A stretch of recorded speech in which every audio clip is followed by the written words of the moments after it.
Good morning and welcome to Ask the Expert, an award-winning daily series from 8:30 to 9 a.m. to help and small businesses. If you have any questions, please ask them in the comments in the live feed. If you need any more advice, join the official Intuit QuickBooks SMB community group on Facebook. Accountants and business experts on hand 24/7 during a live session. We'll be running the poll, so please do engage with it and we'll reveal the results at the end. So, a little bit about me.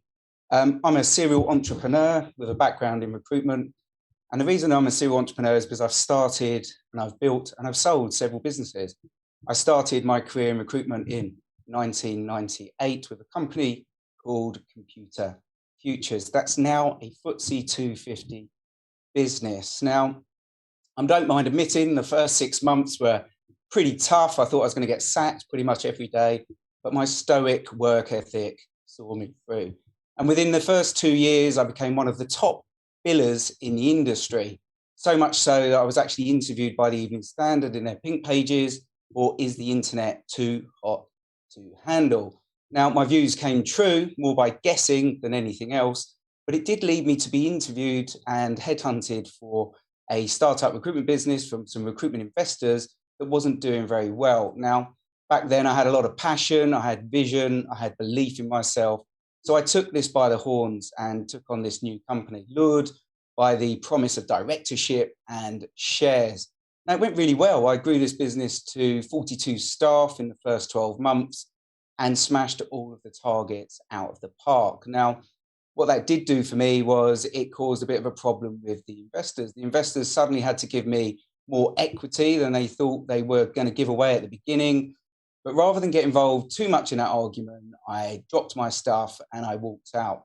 Now, I went out and I started my own business. And just before I'd left the previous business, I'd set up a small education team. And for me, a nascent market that I could leverage really well.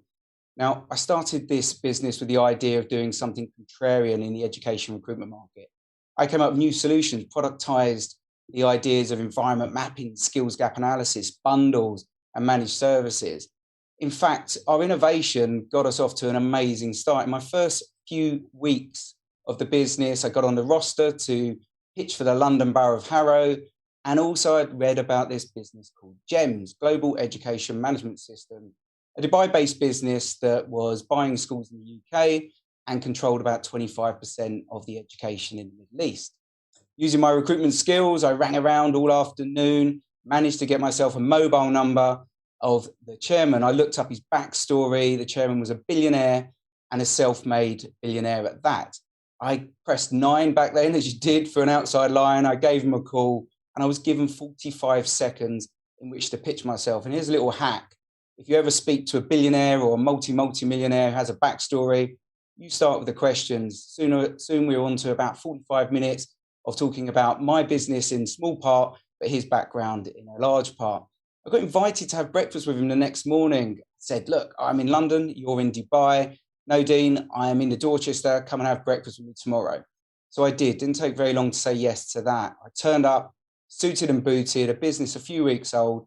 And all I really cared about was making a good show of myself and seeing that I could hold myself in that presence. Now, I went to his suite, we sat down, we ordered breakfast, and in front of me were 2 prospectus. And I looked down, and one of those was from Serco, and one of those was from Capita. For anybody who doesn't know those businesses, both FTSE listed businesses. So I was up against the big boys without actually having even a set of management accounts or doing much in the way of business. I was there with my innovative solutions. I felt the conversation went well. I felt I'd given a good show of myself.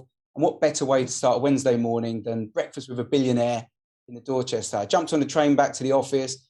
By the time I got back to the office, I'd had a call saying, Dean, we want to fly you out to Dubai and we want to give you a tour of our schools. Again, didn't take me very long to say yes to that. Out I went, toured the schools, came back with a contract for all of their business, including the schools they were buying in the UK. Same thing happened with London Borough of Harrow. Went in, again, up against Capita with an innovative solution, but with no real history and background. The board there at the London Borough of Harrow were really interested in trying something new to see if we could improve their retention. The following day, they signed a 2-year contract. And that was really the precursor to our business exploding. We became the fastest growing education agency in the country. We won 12 authorities and the world's largest independent educator.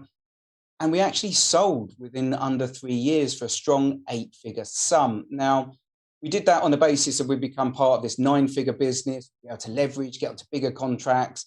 And it was a slight de-risking. But that didn't ring true because within 4 weeks, they'd issued a 2-year profit warning. They'd moved on the chairman. And so some of the shares I'd taken had actually plummeted and were fairly illiquid at the same time. So I made the decision to take over that business, to catch this falling knife, to save the 300 jobs, as well as my shares and a couple of loan notes I had in there. But I felt I could turn this business around. Now, I'd found my purpose during setting up my own business. So armed with purpose, passion, vision, and belief, I felt this was something that I could take in my stride. Little did I know. £30 million worth of debt and 6 times over leveraged, and a business that was falling apart, 7 acquisitions, 6 of those losing money. That was a very, very tough scenario. So I set about changing the way it was structured.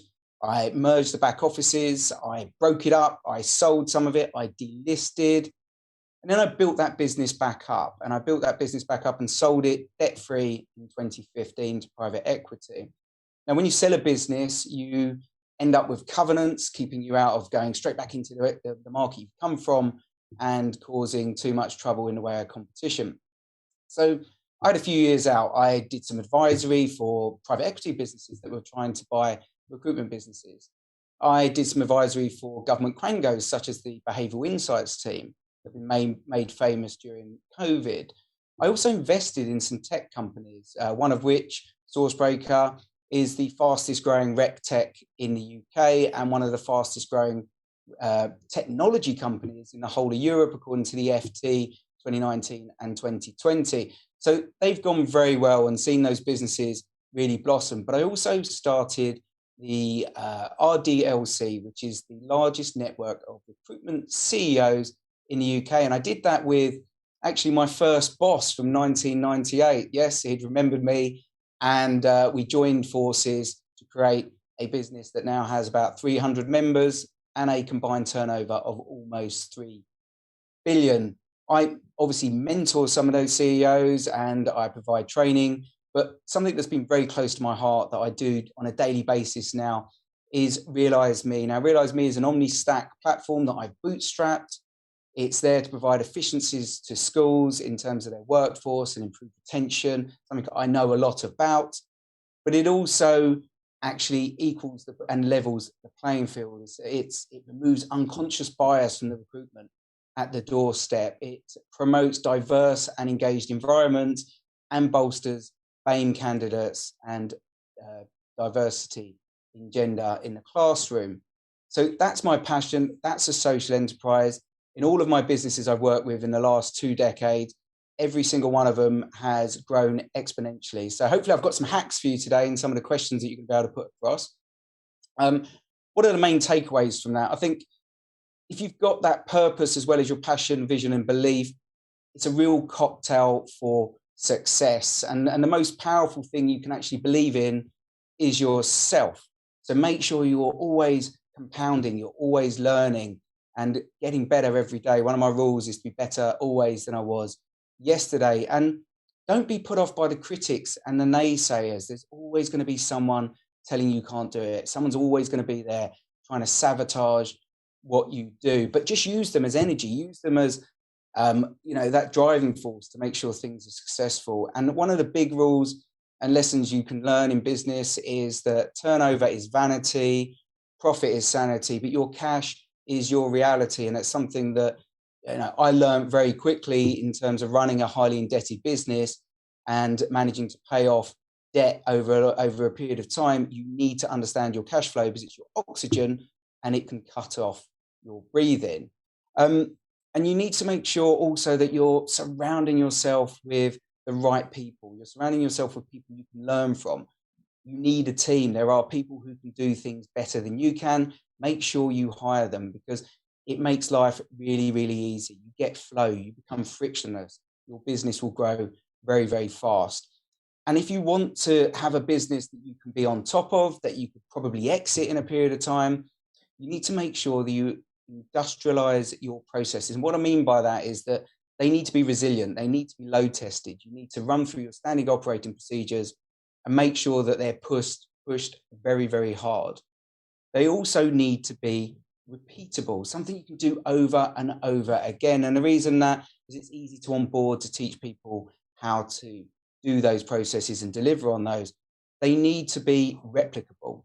Now, that means that you need to be able to pick them up, put them somewhere else, and land and expand. And if you can do that, you've got a business that no doubt you can exit one day and maybe make some material money from, or at least pass it over to the reins to someone else. So they're my main takeaways. And I'd just like to say, if your goals really aren't scaring you, then the one thing I've always lived by is they're just not big enough, and you really need to start pushing yourself. So we're going to move on to some questions I'm seeing coming up on the screen here. So I've got a question here from Florian via Instagram. Hi, Dean. It can be complex to pull a team together and lead effectively, let alone during a pandemic. What leadership tips do you give a business owner at this time? I lead a team of 7 people, and in the past year have been challenging, to say the least. I agree, Florian. It is really tough when you're onboarding people or you're dealing with them, as I am now on Zoom, and it feels a bit faceless. You've really got to be precise on what you want, but you've also got to be engaging. You've got to understand that people are sat at home, maybe on their own, maybe in an area that doesn't have any outside space. So make sure you're doing more than just work. You're engaging them. You're finding ways of helping them with their mental health at the moment, and asking their opinions. I think with small teams, they're the foundation for your business. They're the part that's going to help you grow. If you cut them in half, they should say your business. They need to understand your purpose.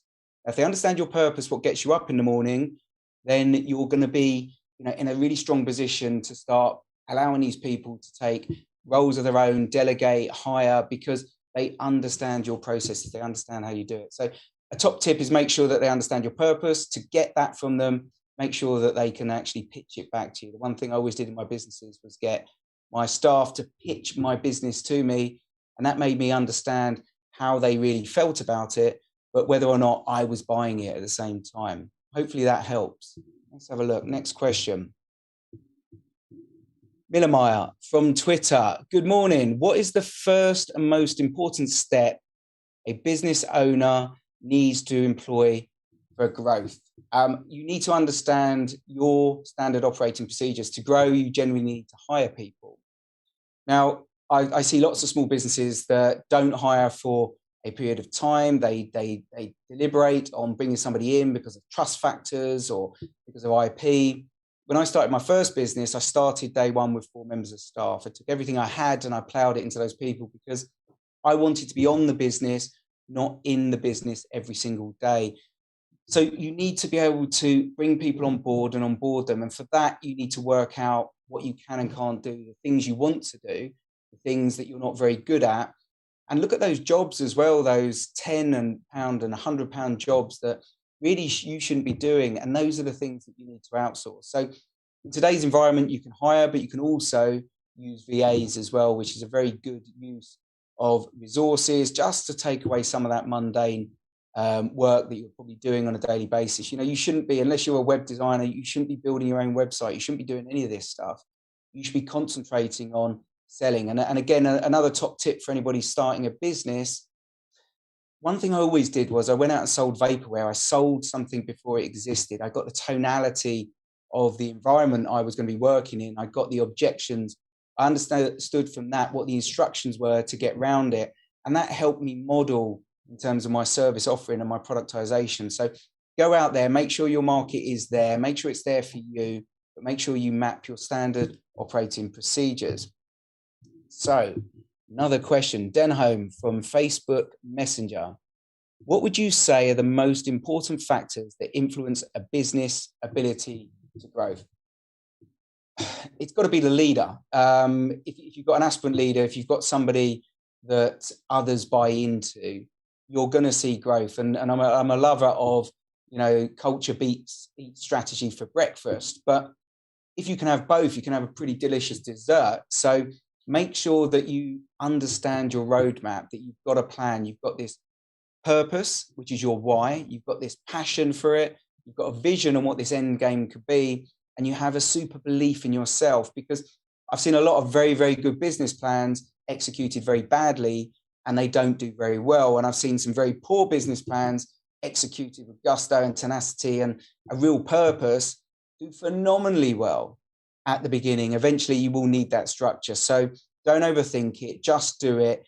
And you have to give 100%. The worst thing in life is to look back and say to yourself, what if? Could I have done this more? And the one thing I can look back on my career in terms of the last 2 decades is that I always gave 100%. I still give 100% every day. And, hard work beats talent when talent doesn't want to work hard. Right. Jack from Twitter, DM. Do you think it's best to focus on one business idea or different projects to spread your risk?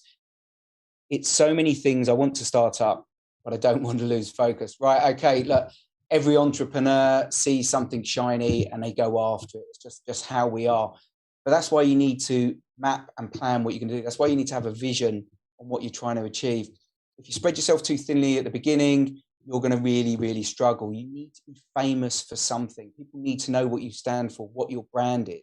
You need to be inch wide, mile deep. And to do that, you really need to double down on your domain. You really need to understand the market that you're going into. And as I said before, start selling that vaporware, start getting out there and seeing what that tonality is like out there. But if you spread yourself thinly, don't expect great results. I've not seen it work. People, if it's very closely related, fine.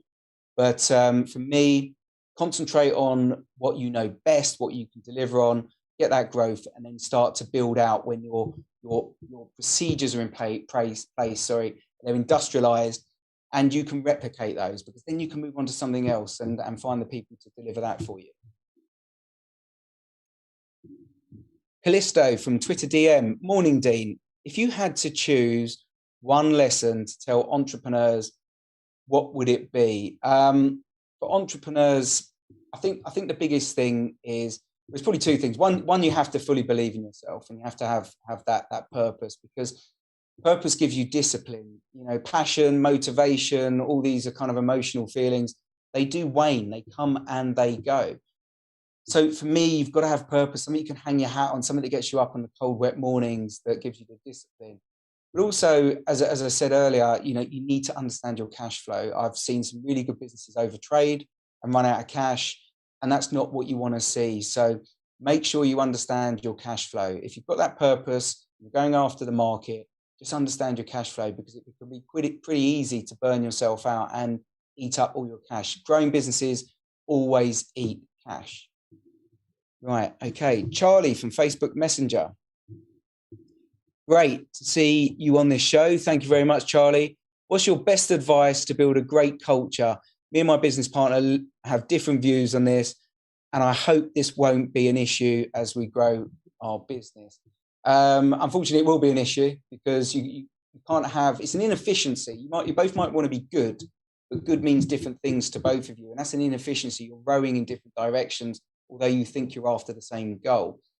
For me, you need to define a culture. There's always going to be one leading factor. For that, put down your aims and your values. Have that open conversation. Look at your mission statement. Look at, in terms of what you want to achieve together as a business. You'll find there's a consensus there. And then just hone down on that and actually develop a way forward from that everybody can buy into. And the nice thing about that drill down exercise is that you've both got ownership. Now, if one of you's front office, one of you's back office, generally the culture is driven by the person at the front. So you need to make sure that you have different roles in that business as well. You can't be overlapping all the time. And a final thing on that is, it's great to have a business partner as long as you hold each other accountable and you can have open conversations, and make sure you do those on a weekly basis.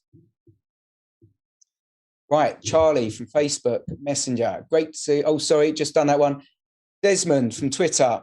Good morning, Dean. I've been looking to hire some employees to deal with some volume of work which I cannot handle. My dilemma is that the volume increase happens 2 to 3 times a year, and I'm able to manage for the rest of the year. how should I go about it? If it's a volume of business that just requires, very limited skills, then, obviously going to temp market and bringing on temporary staff is a very good thing. For me, in all of my businesses, all of my top people are people that I've trained myself, generally graduates or youngsters that have come in with a lot of ambition, but with no preconceptions and misconceptions. And so you don't mind investing in your time and your effort and your training. And I would do that. I would make sure that you hire some younger people. It's going to cost you less money, but you can build them, understand how they grow within your business, and hopefully you can flatten that out and you can get business that's high all the time, not just 2 to 3 times a year. And that's what I would be aiming to do. Right, Latifah from Facebook Messenger. Does scaling your business always have to have the byproduct of increasing the size of your team? Can teams not achieve scale? Right, okay. Lean teams, sorry, not achieve scale. No, absolutely, you can. And some of the best teams in the world are small teams because they keep those skills really tight. And one of the things when you grow a big business is you do dilute your skill base, but then obviously the amount of area or geography or within the product they work on becomes smaller and smaller, so their skill base needs to be less. You can use bots for a lot of the mundane tasks now. You can use VAs, as I've said, in terms of outsourcing.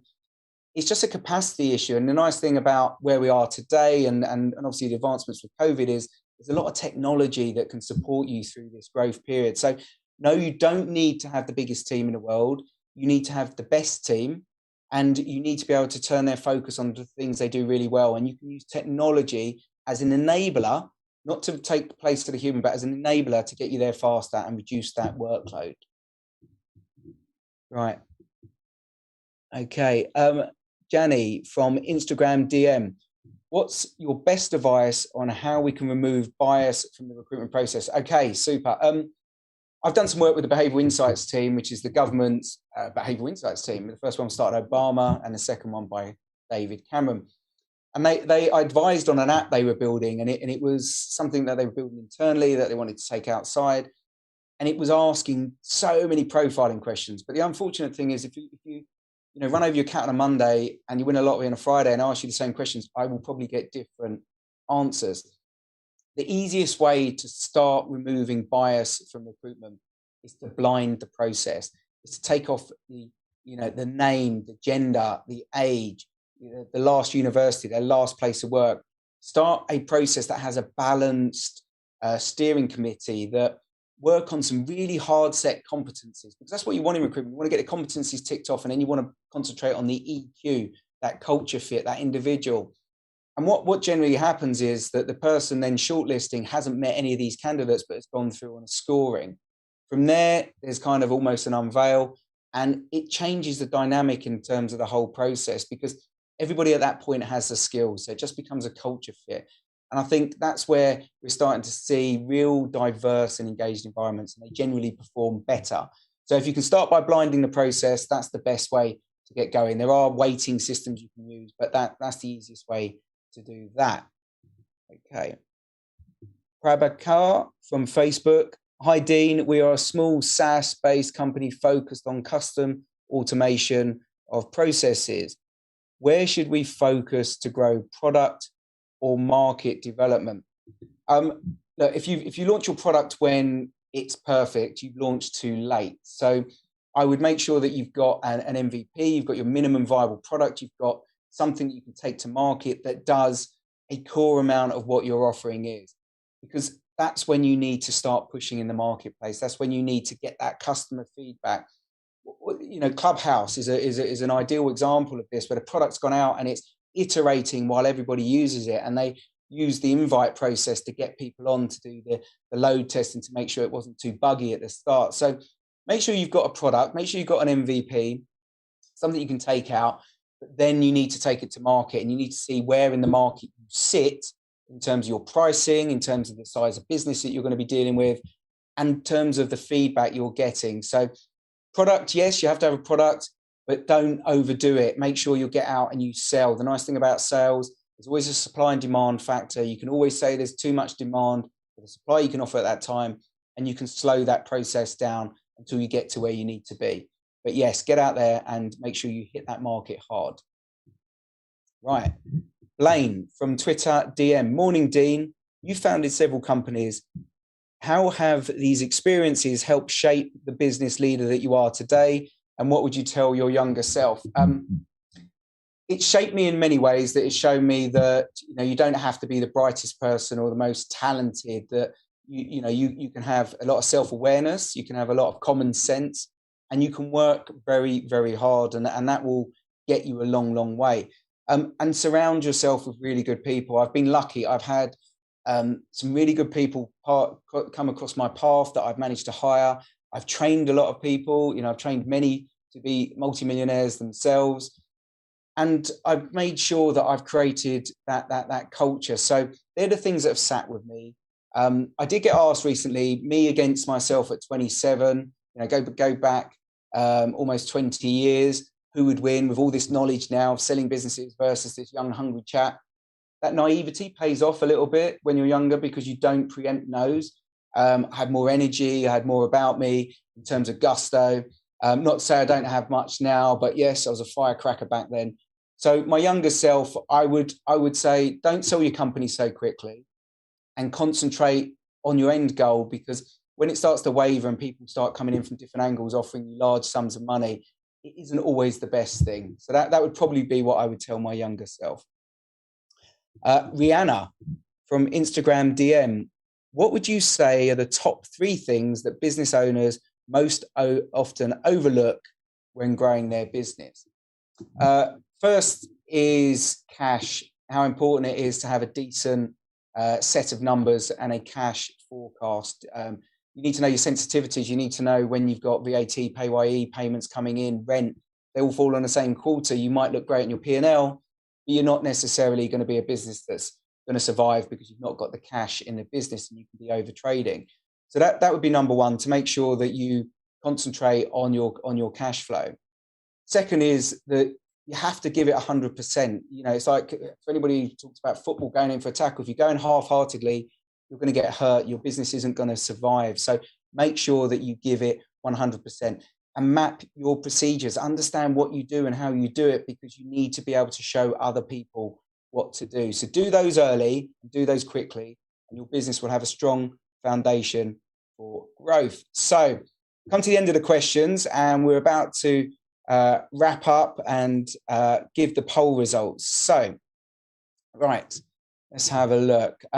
Just like to say to the poll results. So the poll results are in, and the question last week was, have you ever sacrificed anything for your employees?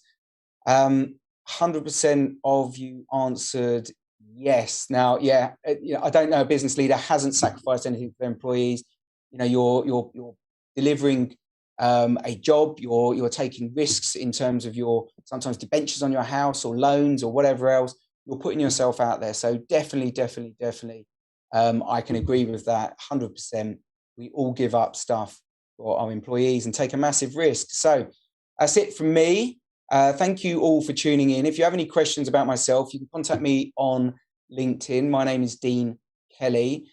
On April the 6th, the RCX expert turns 1 year old. To highlight this milestone, Intuit QuickBooks will be running a competition where 3 people can win an Oculus Quest 2. All you have to do is tune in to the live show and ask a question in the live feed or Facebook or YouTube.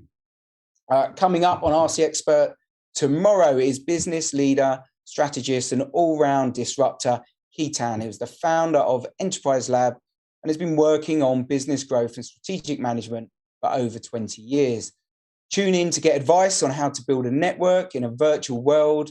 But don't forget to join the official Intuit QuickBooks SMB group on Facebook. Accountants and business experts on hand 24/7. So I've really enjoyed this. I know it was a short period and I've had some great questions, and hopefully those answers have helped. So I'd just like to sign off and say to everyone, have a lovely day and have a lovely week. I'll hopefully speak to some of you soon.